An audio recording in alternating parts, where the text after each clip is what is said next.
Amén. Quiero invitarle que vayamos al libro de los Hechos y vamos a leer del capítulo 27 un solo versículo. Hechos capítulo 27, versículo 25.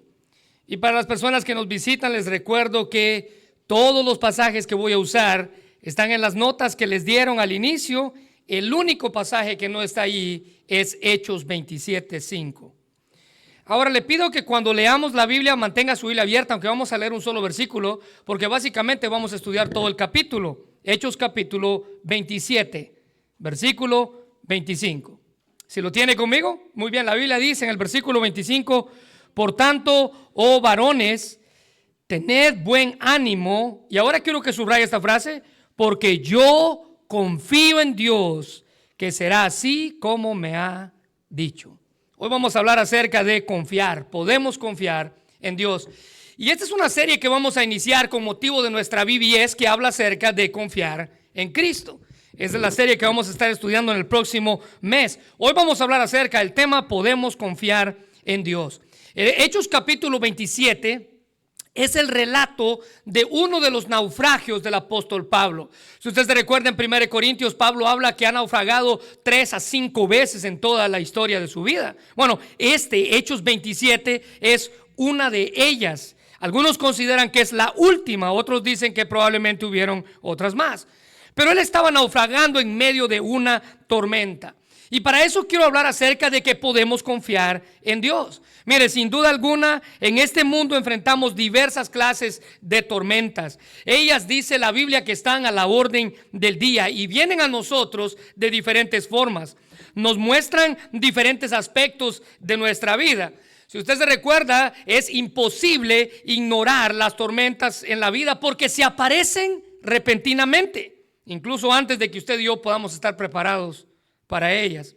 Pero no podemos ignorar que cada tormenta nos ayuda a ver dos cosas principalmente, si usted las quiere notar. En primer lugar, las tormentas nos enseñan algo de Dios. Las tormentas nos enseñan algo de Dios. Cada tormenta en su vida le ha enseñado un aspecto del carácter de Dios. Cada tormenta en su vida le ha enseñado algo de Dios para usted.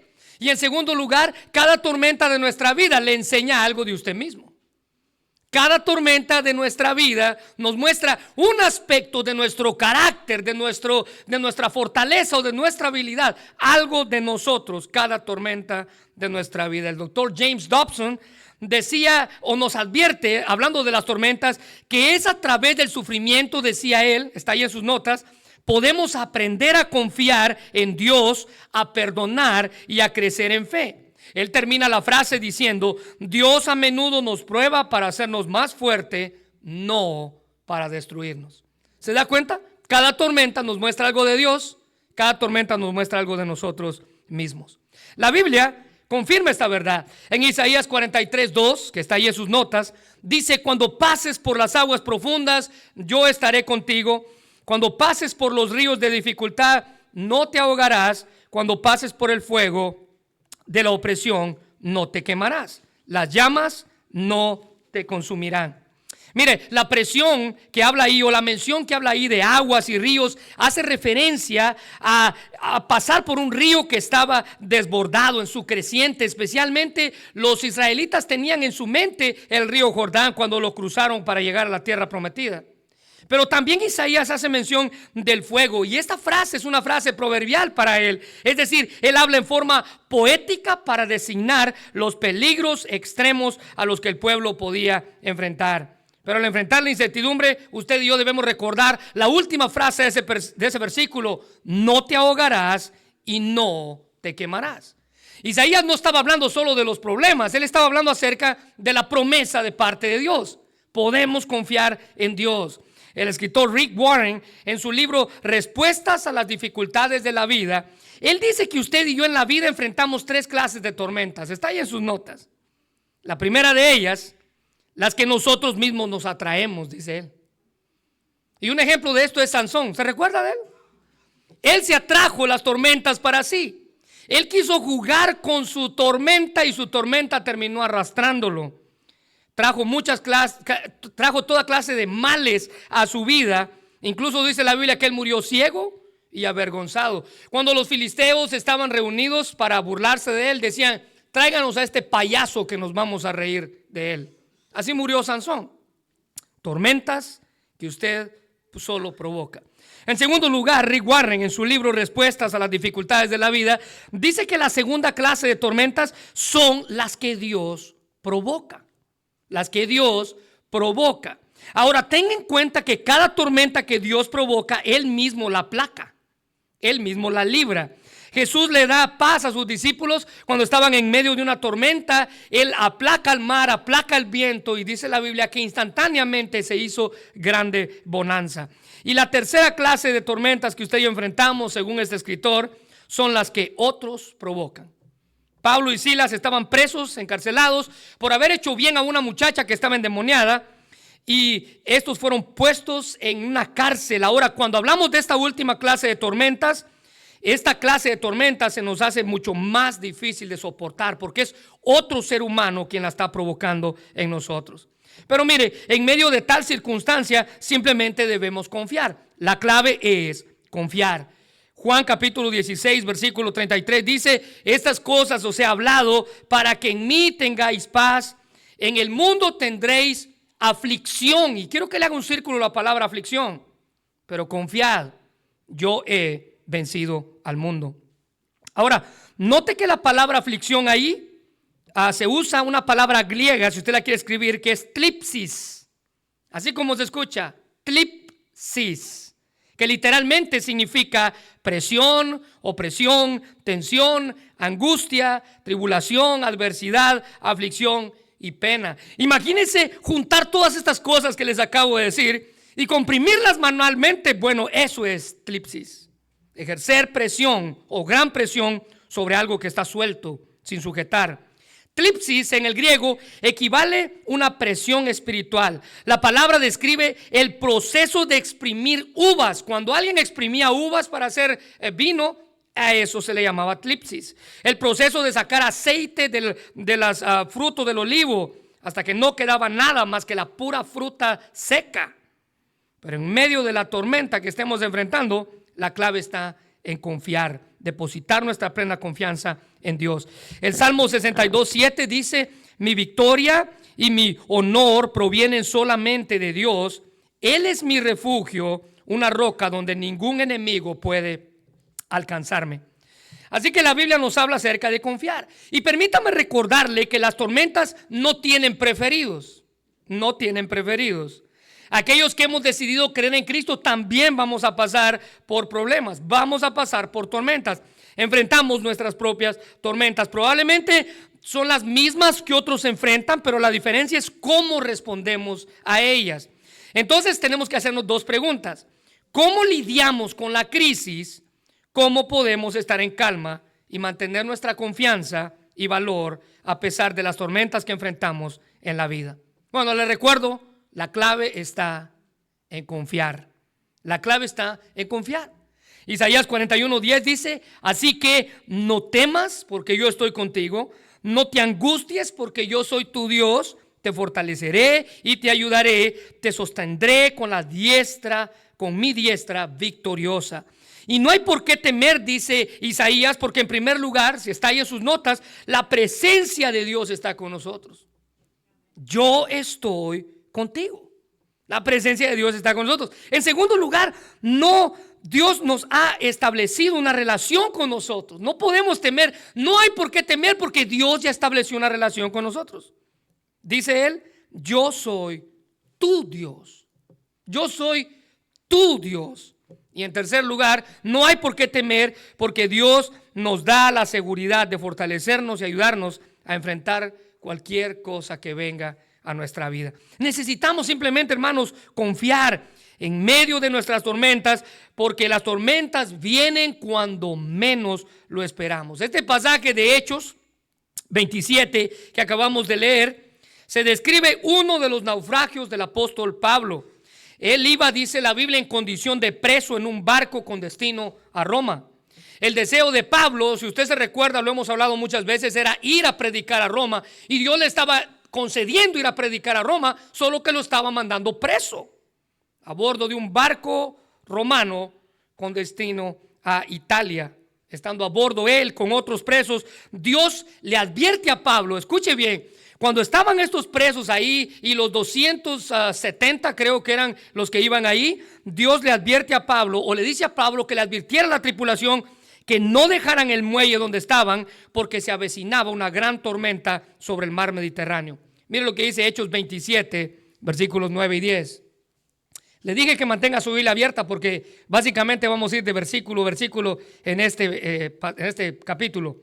Versículo 9 dice: y habiendo pasado mucho tiempo y siendo ya peligroso la navegación por haber pasado el ayuno, Pablo le amonestaba, versículo 10, diciendo: varones, veo que la navegación va a ser con perjuicio y mucha pérdida, subraye mucha pérdida, no solo de cargamento y de la nave, sino también de nuestras propias vidas.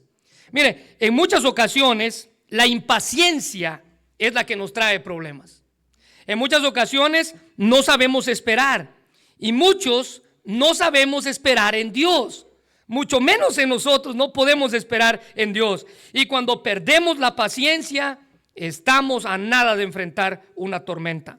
El problema está en que por nuestra impaciencia tomamos decisiones equivocadas, no consultamos a Dios, y al igual que el barco donde iba Pablo, que Dios le dijo: mira, dile a la tripulación que no se muevan de ahí, nos embarcamos rumbo directo a la tormenta. Pero aquí surge una pregunta: ¿por qué se nos hace tan difícil confiar en Dios en medio de nuestras tormentas? Bueno, déjenme darle 3 razones de por qué se nos hace difícil confiar en Dios. En primer lugar, por los consejos que recibimos. ¿Sabe por qué usted y yo se nos hace difícil confiar en Dios?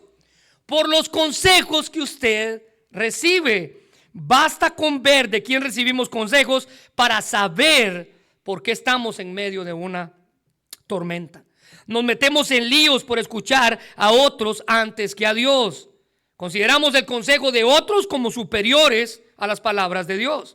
Esta embarcación estaba allí por haber escuchado un mal consejo. Mire, en primer lugar, allí en sus notas, ellos escucharon el consejo equivocado de los expertos. Y note que eran expertos, pero estaba equivocado. Los presos en esta embarcación, dice la Biblia en el versículo 1, estaban a cargo de un centurión llamado Julio. Versículo 1. Cuando se decidió que habíamos de navegar para Italia, entregaron a Pablo y algunos otros presos a un centurión llamado Julio, de la compañía Augusta. Ahora, Julio, al escuchar que ya estaban listos para embarcar, en vez de escuchar el consejo de Pablo que les dijo: mira, no te vayas a meter en este barco porque es difícil, va a haber mucha tormenta, él escuchó el consejo del piloto y el patrón de la nave. Él escuchó el consejo equivocado de los expertos. Versículo 11. Pero el centurión daba más crédito. La palabra daba más crédito quiere decir creía más en la palabra del piloto y del patrón de la nave que a lo que Pablo decía. Pablo ya le había dicho: no te muevas de aquí. El centurión dijo: vámonos, porque el piloto dice que es seguro y el patrón dice que es seguro. Mire, póngase a pensar cuántas veces nos hemos metido en problemas por escuchar o por tratar de escuchar y seguir las ideas locas de otra persona. Cada semana hay una nueva terapia. Cada semana hay una nueva terapia que quiere enseñarle a usted cómo usted no es culpable de las cosas que usted hace.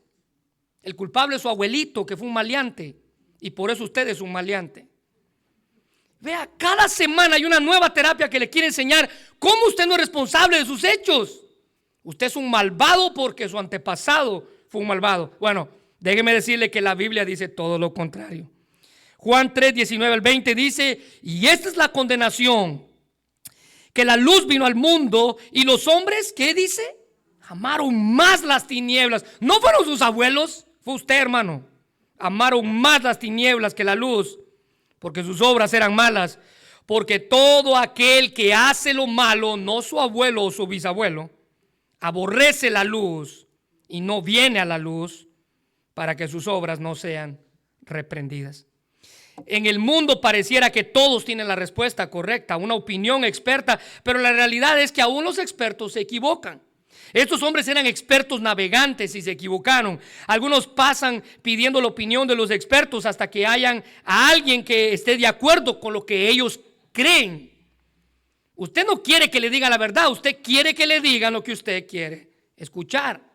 Julio tuvo la oportunidad de poner atención a la advertencia de Pablo. Mira el versículo 10, diciéndoles: Pablo, varones, veo que la navegación va a ser con perjuicio y con mucha pérdida, no solamente el cargamento, sino también pérdidas humanas. Pablo les advirtió, según la Nueva Traducción Viviente, que está ahí en sus notas: señores, creo que tendremos problemas más adelante si seguimos avanzando. Y aquí está la clave: naufragio, dice. Subráyelo: naufragio, pérdida de la carga y también riesgo de nuestra propia vida. Mire, en segundo lugar, ellos escucharon, o en este caso Julio escuchó, el consejo equivocado por votación. El hecho de que todos estén de acuerdo con algo no quiere decir que sea lo correcto. No quiere decir que sea lo correcto. Mire el versículo 12. Y siendo incómodo el puerto para invernar, la mayoría acordó zarpar. Subraya eso. La mayoría acordó zarpar también de ahí. A pesar de que Pablo ya les había dicho: miren, no salgamos porque va a ser un problema. La mayoría acordó zarpar de ahí. El hecho que todos estén de acuerdo no quiere decir que sea correcto. La Nueva Versión Internacional dice: la mayoría decidió que debíamos seguir adelante. Mire, la realidad es que la mayoría muchas veces sí se equivoca. Cuando Moisés envía a los 12 espías, se recuerda, para inspeccionar la tierra prometida, todos vieron lo que estaba allí, lo mismo. Ellos vieron el fruto, ellos vieron la tierra, ellos vieron a los moradores, ellos vieron las ciudades fortificadas. Incluso los 12 espías vieron a los gigantes. Todos vieron lo mismo, pero la mayoría estaba equivocada con respecto a la conquista. ¿Cuál fue el informe que los 10 dieron? Números 13:31. Mas los varones que subieron con él dijeron, subraya esto: no podremos subir contra aquel pueblo. La mayoría dijo: es imposible que lo hagamos, porque es más fuerte que nosotros. Y solamente Caleb y Josué, Números 13:30, dijeron, Caleb hizo callar al pueblo delante de Moisés y dijo: subamos luego y tomemos posesión de ella, porque más podremos nosotros que ellos. La mayoría estuvo equivocada, porque sí pudieron contra el pueblo, conquistaron la tierra como Dios lo había dicho. Otro ejemplo de que la mayoría estaba equivocada surge cuando Moisés saca al pueblo de Egipto. La mayoría quería regresar, extrañaban las verduras y todo lo que tenían allá. La mayoría estuvo equivocada. Mire, nos vamos a meter en serios problemas si en lugar de confiar en Dios terminamos aceptando el consejo de la mayoría, casi siempre equivocado, por encima de lo que Dios ya ha determinado. Ahora, nota en tercer lugar, Julio se dedicó a escuchar el consejo equivocado de las circunstancias. Escuchó a los expertos, escuchó a los que creían que sabían, escuchó a los que por votación se pusieron de acuerdo, y en tercer lugar escuchó a las circunstancias. No vemos a Dios porque ponemos nuestros ojos en lo que está pasando a nuestro alrededor. Si usted se recuerda, Jesús se presenta con sus discípulos sobre las aguas una noche oscura, dice la Biblia, en medio de fuertes vientos y olas tempestuosas. Y al verlo, sus discípulos pensaron que era un fantasma. Pero para consolarlos, Jesús les dice: tened ánimo, soy yo, no temáis. Pedro, para asegurarse que era él, le pide que le permita caminar hacia él. Entonces Jesús le hace una invitación. Nadie más ha puesto sus pies firmes sobre las aguas como lo hizo Pedro. En Mateo 14:29-30 dice: y él dijo, ven. Y descendiendo Pedro de la barca, andaba sobre las aguas para ir a Jesús. Versículo 30.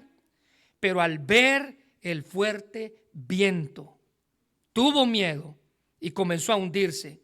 Dio voces diciendo: Señor, sálvame. Pedro quitó sus ojos de Jesús y lo puso en los fuertes vientos. tuvo miedo y comenzó a hundirse.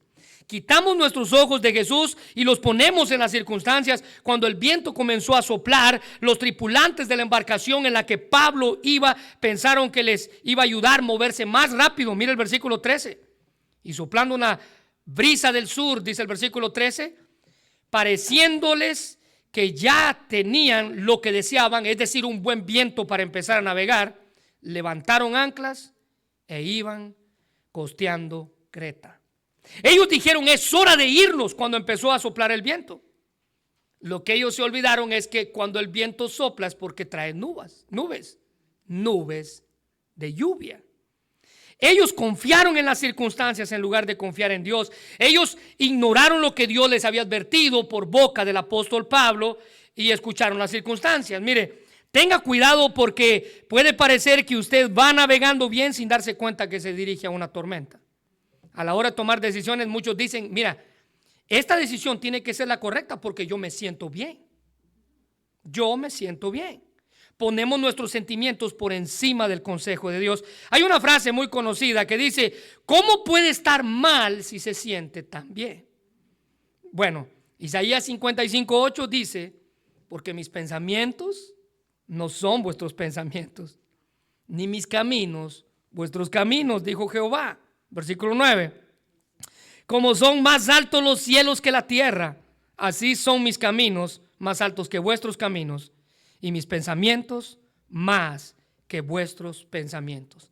La realidad, hermanos, es que muchas veces los sentimientos nos engañan. Y si Dios dice: espera en el puerto, lo mejor sería esperar. La barca se quedó atrapada en una tormenta y no podían ni ir ni para adelante ni para atrás por el viento. Todo por escuchar un mal consejo y no confiar en Dios. Ahora, note en segundo lugar, la razón por la cual no confiamos en Dios plenamente como tenemos que hacerlo, en segundo lugar, es por las cosas que hacemos. Por las cosas que hacemos. Ellos ahora estaban en medio del mar y lo único que veían era agua a su alrededor. Donde ellos voltearan a ver, había agua. Muy parecido al sentimiento que nos embarca cuando nos enfrentamos a la crisis en la vida. Lo único que vemos a nuestro alrededor son crisis, problemas. La reacción de ellos es típica en cada uno de nosotros. Ahora, ¿qué es lo que debemos evitar hacer? ¿Qué es lo que debemos evitar hacer? Note en primer lugar ahí: no se deje llevar por la tormenta. No se deje llevar por la tormenta. No se deje llevar por la tormenta. Mira el versículo 15, si es tan amable conmigo.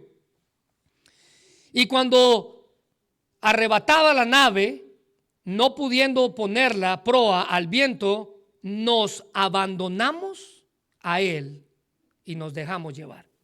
Versículo 17. Y una vez subió a bordo, usaron de refuerzo para ceñir la nave, y teniendo temor de dar en la sirte, arriaron las velas y quedaron a la deriva. Se dejaron llevar. Se dejaron llevar por la tormenta. Una versión dice que ellos se dieron por vencidos, se dejaron llevar por la tormenta, se dejaron llevar por el viento. Lo primero que las tempestades tienden a hacer en nuestras vidas es que quiere que nos abandonemos a la deriva. Dejar nuestras metas, olvidarnos de nuestro rumbo, incluso tristemente olvidarnos del propósito de Dios para nosotros. Nos olvidamos de nuestros valores y permanecemos a la deriva. Dejamos de confiar en Dios y nos dejamos llevar por la tormenta. Proverbios 16:9 dice: el corazón del hombre traza el rumbo, pero sus pasos, subraya esto, los dirige el Señor. Dios es, dice la Biblia, nuestra brújula cuando enfrentamos tormentas en nuestra vida. Recuerde que en aquellos días no había brújula, y la manera en la que ellos se guiaban en el mar era por las estrellas. ¿Y cómo iban a ver estrellas si había una gran tormenta? Estaban en completa oscuridad, a la deriva, y se dejaron llevar por la tormenta. En la vida, cuando no tenemos ni estrellas, ni brújula, ni guía, nos dejamos llevar por las tormentas de la vida. Dejamos que las olas nos echen de un lado para el otro. Los problemas nos llevan de aquí para allá y comenzamos de manera pesimista a quejarnos. Ya nada tiene sentido. Note en segundo lugar, ¿sabe qué es lo que usted no tiene que hacer? no eche todo por la borda. No eche todo por la borda. Mira el versículo 18, dice, pero cuando combatimos por una furiosa tempestad, el siguiente día empezaron a alijar, dice el versículo 19, y comenzaron a echar los aparejos, a tirar todo por la borda. Cuando enfrentamos una tormenta en nuestra vida, en lugar de confiar en Dios, tendemos a echar todo por la borda. Cuando navegantes fuera de la carga, es decir, ya no tenían más peso, después los aparejos, después el trigo, dice el versículo 38, ¿y sabe qué fue lo último que estaban echando por la borda? Ellos mismos. Versículo 43. Pero el centurión, queriendo salvar a Pablo, les impidió este intento y mandó que todos pudiesen nadar, se echasen primero y fueran a buscar la orilla. ¿Se da cuenta la progresión? Primero echaron una cosa, luego echaron otra cosa y luego se terminaron echando ellos mismos. Saltaron de la borda para llegar a tierra. Mire, el asunto aquí, hermanos, es que en lugar de confiar en Dios en la tormenta, comenzamos a lanzar por la borda incluso las cosas que son importantes para nosotros, como los valores que han sido parte de nuestro carácter. Tenemos que echarlos por la borda porque estamos bajo presión. El Salmo 37:5 nos da un consejo: entrega al Señor todo lo que haces, confía en Él y Él te ayudará. Ahora, vea esa palabra ahí en el Salmo 37:5, entrega. Entrega significa confiarle todo al Señor: vida, familia, trabajo, posesiones para su control y dirección. Encomendarnos al Señor, dice, significa confiar en que Él cuidará de nosotros mejor de lo que nosotros pudiéramos hacerlo. Ahora nota en tercer lugar, ¿sabe qué otra cosa debemos de evitar hacer? No se desespere. No se desespere. Mira el versículo 20. Y no apareciendo ni el sol ni las estrellas por muchos días, y acosados por una tempestad no pequeña, ya habíamos perdido toda esperanza de salvarnos. No se desespere, prepárese, porque cuando llegan las tormentas de la crisis a nuestra vida, tendemos a llegar al punto de la desesperación, perdemos toda esperanza. Lo último que descartamos cuando tenemos un problema es la esperanza, y cuando la descartamos, decía un escritor, entonces fracasamos.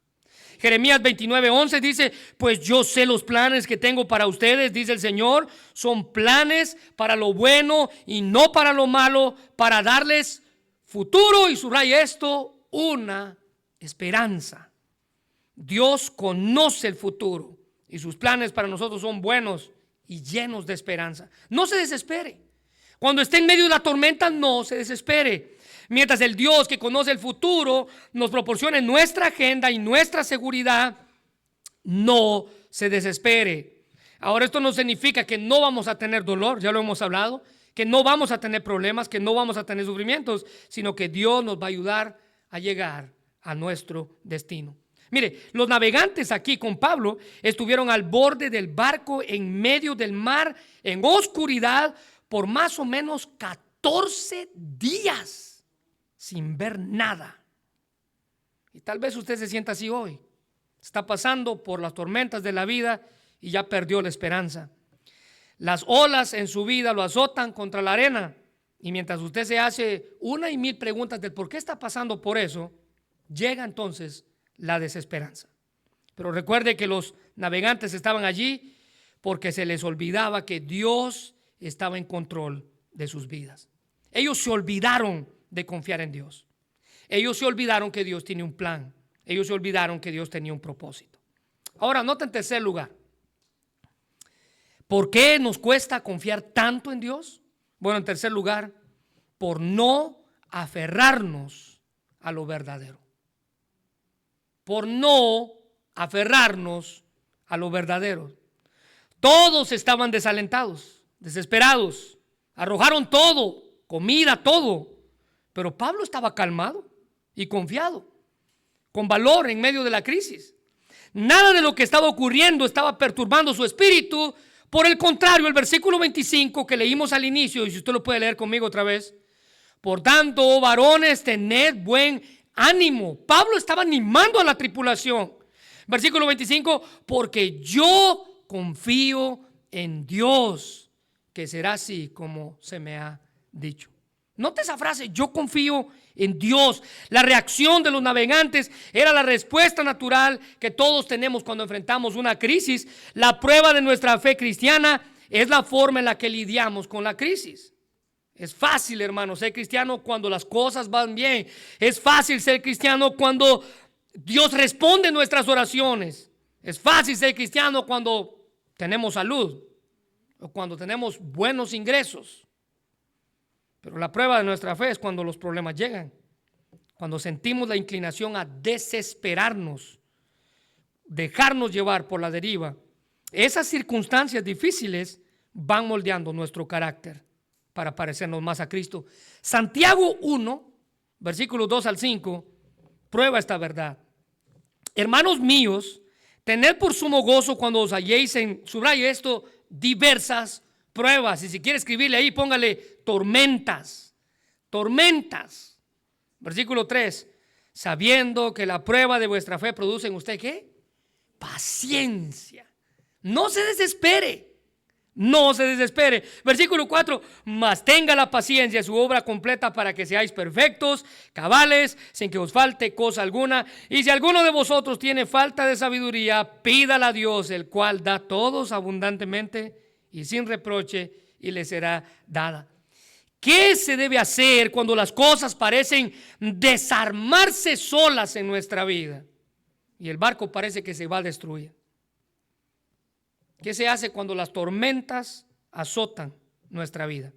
Bueno, vea lo que los navegantes hicieron. En el versículo 29 dice, y temiendo dar en escollos, echaron 4 anclas por la popa y ansiaban que se hiciese de día. Ellos lanzaron estas anclas para aferrar el barco. Necesitamos usted y yo echar nuestras anclas y así darle estabilidad a nuestra propia vida. ¿Por qué Pablo estaba confiado? Bueno, Pablo recibía ánimo a través de 3 grandes verdades, 3 grandes anclas que usted y yo podemos lanzar por nuestro barco para que esté seguro. Estas verdades son verdades sobre las que podemos edificar nuestra vida cristiana. Son como anclas. Son verdades que podemos edificar. Estas 3 verdades pueden mantenernos anclados sobre la roca de la estabilidad para que cuando los vientos de las crisis azoten, usted y yo podamos estar confiados y aprender a confiar en Dios. Estas verdades sirven de base para edificar nuestra vida.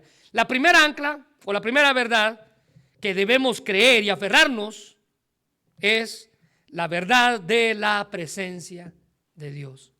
La presencia de Dios es la primera verdad. La presencia de Dios es la primera verdad. Esa es la primera ancla que le da estabilidad a nuestra vida. Mira el versículo 23, si es tan amable conmigo. Porque esta noche ha estado conmigo, subraya esto, el ángel de Dios. Pablo le dice al barco, yo no tengo por qué temer porque Dios ha estado conmigo. El ángel de Dios estuvo conmigo. Nos enseña, hermanos, que las tormentas no son ajenas a Dios. Él conoce nuestras tormentas y tal vez no lo veamos en medio de nuestras tormentas, pero Él siempre nos ve a nosotros. Y eso es lo que importa. Dios envió un representante, dice Pablo, un ángel. Su ángel estuvo conmigo y le dijo a Pablo, yo estoy contigo y puedo ver por lo que estás pasando. Mire, en la Biblia se nos promete la presencia de Dios en nuestra vida siempre. Mire lo que dice Hebreos 13:5. Dios dijo, no te desampararé ni te dejaré. Subráyelo. Y aunque es parte del versículo, le pido que se memorice esa parte. El Salmo 16:11 dice, me mostrarás el camino de la vida, me concederás la alegría de tu presencia y el placer de vivir contigo para siempre. Una y otra vez se nos declaran las escrituras que estamos donde estemos, Dios está con nosotros, a pesar de la situación que estemos atravesando en ese momento. Dios está en control, Dios está con usted. Él es el ancla al cual podemos confiar plenamente. Podemos confiar en Dios. Note en segundo lugar, la segunda verdad a la que podemos aferrarnos, la segunda ancla, es el propósito de Dios. Dios tenía un propósito para Pablo y Dios no iba a vencer ese propósito. Ese propósito estaba allí. Mira el versículo 24. El versículo 23 dice: porque esta noche ha estado conmigo el ángel de Dios, de quien yo soy, a quien yo le pertenezco y a quien yo sirvo. Versículo 24 diciendo, vea lo que el ángel le dijo: Pablo, no temas. O sea, estás en medio de una tormenta, pero no temas. Es necesario que tú vayas y prediques ante el César. Propósito. ¿Sabe cómo se llama eso? Propósito. Dios le confirma a Pablo: tengo un plan para tu vida. Y el evangelio llegó a Roma por boca del apóstol Pablo. Dios le estaba diciendo a Pablo: yo tengo un plan para tu vida y ni siquiera esta tormenta lo va a impedir. El plan de Dios, hermano, implica que Pablo fuera a Roma y que predicara en la corte del César. El que Dios tuviera un propósito para la vida de Pablo era más grande que la tormenta que estaba enfrentando él en ese momento. Debemos reconocer que Dios tiene un propósito para nuestra vida. Al momento de crearnos, Él nos creó con un propósito. Se recuerda que cada vez que oramos por un niño para presentarlo, oramos diciendo: Dios, cumple tu propósito en este niño. ¿Sabe por qué? Porque ningún niño nace por accidente. Todo bebé nace con un propósito. Nadie nace por casualidad. Usted y yo estamos aquí no solo para ocupar un espacio, no solo para robarle el oxígeno a otra persona. Usted nació con un propósito. Y lo mejor que podemos hacer es confiar en Dios para cumplirlo. Proverbios 16:4 dice: el Señor ha hecho todo para sus propios propósitos, incluso al perverso para el día de la calamidad. El Salmo 138:8 dice: Jehová cumplirá su propósito en mí. ¿Se da cuenta? Dios tenía un propósito para Pablo y Dios lo iba a cumplir. El propósito de Dios es mayor que cualquier circunstancia que pueda experimentar, mayor que cualquier tormenta. Él tiene un plan que sobrepasa cualquier problema que estemos encarando, especialmente en este momento.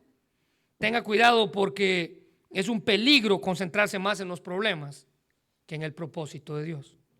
Ahora note en tercer lugar, la tercera verdad o la tercera ancla a la cual debemos aferrarnos en medio de nuestras tormentas para poder confiar en Dios, es la promesa de Dios.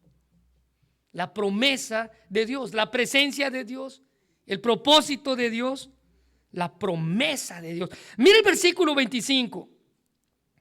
Por tanto, oh varones, tened buen ánimo, porque yo confío en Dios que será así. Subraya esto: como me ha dicho. Dios le había dicho a Pablo: tú vas a llegar a Roma, tú vas a llegar a puerto seguro. Pablo afirmaba que la promesa de Dios son fieles. Él iba a cumplir lo que había dicho que haría. Así que su promesa era llevar a Pablo y a toda la tripulación con vida hasta su destino. Dios a lo largo de la historia ha sido fiel a sus promesas. Hebreos 10:23 dice: mantengámonos firmes, sin fluctuar, sin titubear, en la esperanza que afirmamos, porque se puede confiar en que Dios cumplirá su promesa. Las tormentas, hermanos, no pueden ocultarnos de Dios, porque Él siempre está con nosotros. Las tormentas tampoco pueden alterar los planes de Dios, porque Él es inmutable. Las tormentas tampoco pueden destruir a un hijo de Dios, porque sus promesas son seguras. Así que subraya esto en su mente: podemos confiar en Dios. Podemos confiar en Dios. Quiero invitarle a que cierre sus ojos. Y mientras usted cierra sus ojos, quiero invitarle a que usted analice algo en su vida. ¿Está pasando usted por alguna tormenta? ¿Hay algo en su vida que lo está incomodando? Los problemas son abrumadores. Es más, tal vez usted está pensando en tirar la toalla en su vida cristiana. Ya es mucho. Ya es mucho. Ya es mucho y yo no quiero seguir más. Si usted está pasando por esa circunstancia, déjeme decirle, podemos confiar en Dios. Podemos confiar en Dios. Tal vez usted piense que ya lo perdió todo. Tal vez usted es de aquellos que ya tiró todo por la borda. No se preocupe, hay esperanza. Podemos confiar en Dios. Le invito a que usted y yo nos unamos a la voz del apóstol Pablo, que dijo: yo confío en que Dios hará lo que ha prometido. Señor, gracias por tu palabra. Gracias por este mensaje que nos muestra que podemos confiar en un Dios que tiene cuidado de nosotros. Señor, este es el inicio de una serie donde queremos aprender a confiar en ti. Así que cada mensaje de estos que vamos a estar predicando, Señor, ayúdanos más y más a aferrarnos a poder confiar en ti, no importando la circunstancia, no importando la prueba, no importando la tormenta en la que estemos. Tal vez nuestro barco ya está a punto de destruirse. Ayúdanos a recordar que podemos confiar en ti. Podemos confiar en ti. Señor, si hay alguien en esta tarde que está pasando por alguna circunstancia que ya lo tiene desconsolado o desconsolada, permite que este mensaje le ayude a reafirmarse, a aferrarse a esas anclas, porque tu presencia en nosotros es viva aún en medio de nuestras tormentas, porque tu propósito es real aún en medio de nuestras tormentas. Tu propósito es real, y porque tus promesas son fieles aún en medio de nuestras tormentas. Señor, gracias por la vida del apóstol Pablo.